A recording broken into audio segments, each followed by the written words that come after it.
Hello ladies and gentlemen, welcome to a patch note review video. I am Sylphin.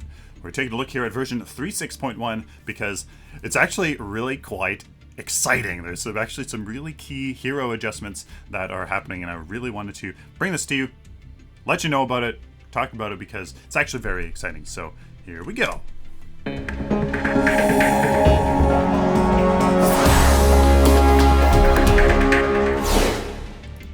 Alrighty, so it's like really exciting hero adjustments, and of course some new skins and some weekly card packs. So watch the video. It's actually not really all that informative. It just lists what's going on, so don't really even bother reading it. So they're going to take a look at Greystone, Steel, and Sparrow. Tomorrow they're releasing it, so they're making adjustments to his ultimate, and they're making some adjustments to Steel, kind of the same, his ult and other things, and Sparrow as well. Huge change for Sparrow, huge. So some emotes and skins. Morning Star, Sarah. It actually, where is that's that's the only.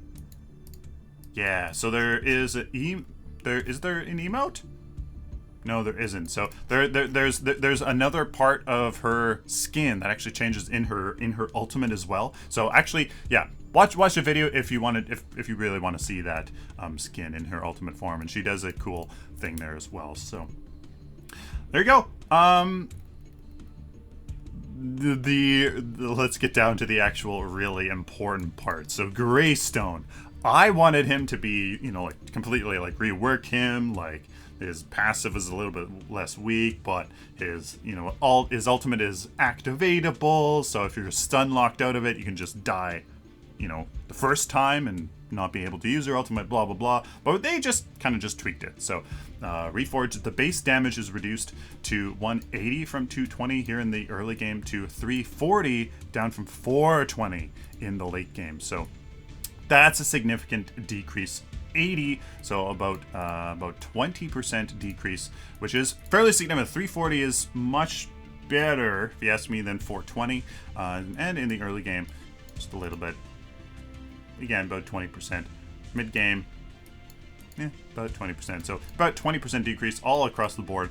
I like that much better. The slow has been reduced to 550 inner, 125 outer, from 650 inner to 175 outer. So the outer really hasn't changed much. You're just going to be able to get out much easier. But I mean, obviously, if the Greystone dies and a nice big, right in the middle of your team, and there's other AoE ultimates happening, and etc., the outer is still going to be substantial. But the inner, 550 to 650, that just means you're going to be able to probably get out of melee range at least. If you're standing right beside him, you're probably going to maybe get out of melee range so that he's not going to just ult and then still just kind of keep attacking you. So hopefully that brings you out of melee ranges. I think that'd be a little bit fair. No longer refills mana. That is huge. So if you go ham and use your ultimate and you're relying on that leap to get away, and you don't have mana, you're not going to get it. So it's gonna incentivize you to just kind of go in, die, like right off the bat, and then so you can split the mana between your first life and your second life. Fixed the bug where Reforged did not gain card scaling, now is 0.75. I don't know what it used to be, but if it wasn't gaining card scaling before and it was doing that much damage, then hopefully now the fact that it does, but it's been reduced, doesn't mean that it's the same thing as before. Do you know what I mean?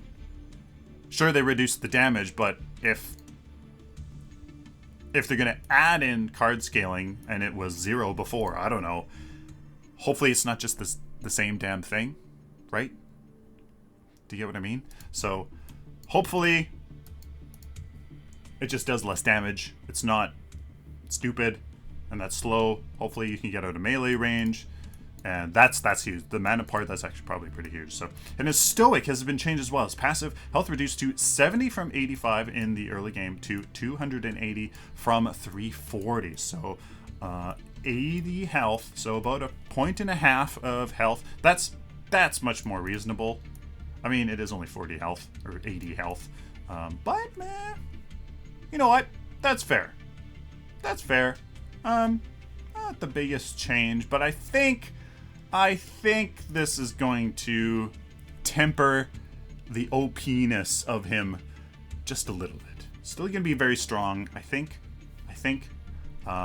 Depending how much this card scaling. But anyways, that's that. So some Chimera. Okay, sure. Go and watch the video just to see Serath and Chimera, and I guess the Rampage. Just watch the video, whatever. It's 40 seconds. Because the Jungle Jog Chimera emote is hilarious. It's hilarious. So I laughed quite a bit. You can see it. That's funny. Rampage, meaning of life. I thought it was called Skull Crush. Anyways, he crushes his skull, and it's pretty good. It's good as well. And Morningstar again, go and see it. It's good. So Shield Slam for Steel. This is pretty big too. Base damage reduced to 210 from 230 in the early game to 430 from 470 in the late game. So 40 damage. That's going to be okay. But more importantly, the scaling. So, I mean, not necessarily that Steel's built damage anyways, but I was going to, as a kind of tribute to Steel before they changed him, I was going to do a Shield Slam build. Just all power and ability pen. But that's going to affect that. But, I mean, I don't think people did that anyways. In the early game, which arguably, early mid-game, that's kind of the more important part where you could, I guess, get like a Elysian Diamond with Steel. That would be a really good card because you could use that mana regen and that health and the power. If you do get it with a couple power upgrades in there, that could change it. So, I mean, the early game is pretty influential in the mid-game, obviously. So that's important. So I agree with that. Hopefully that tempers that damn Shield Slam as well. Now, the biggest part of this update is Sparrow. Attack speed per level to 2.8 from 0. She is no longer like Twin Blast, who does not get attack speed when he gains hero levels. She now is just like Grim and Murdoch and gains attack speed per level, and she gains a lot of it. 2.8. They could have done 1.4, they could have done 0.6 like fighters, like a lot of fighters, 1.2 I think, like some fighters. No, just 2.8, like straight up a ton. That completely changes Sparrow. And that makes sense for an archer, like, who has a passive that works off of each hit. That makes sense. Like, it kind of, you know, that makes sense. It synergizes very well. Whereas, like, I don't think if anybody's not going to gain attack speed per level and of the Rangers, I think it should be Grim. Murdoch, yeah, he should get bit, not 2.8, not for Murdoch, but Grim, definitely, maybe he should be a 0. But anyways, this is huge, and I'm going to show you why. This is my new build that I have for Sparrow. I just did it this morning because I was like, oh, that is huge. Yes, it has been updated. I have added in her attack speed per level. It's now 2.8.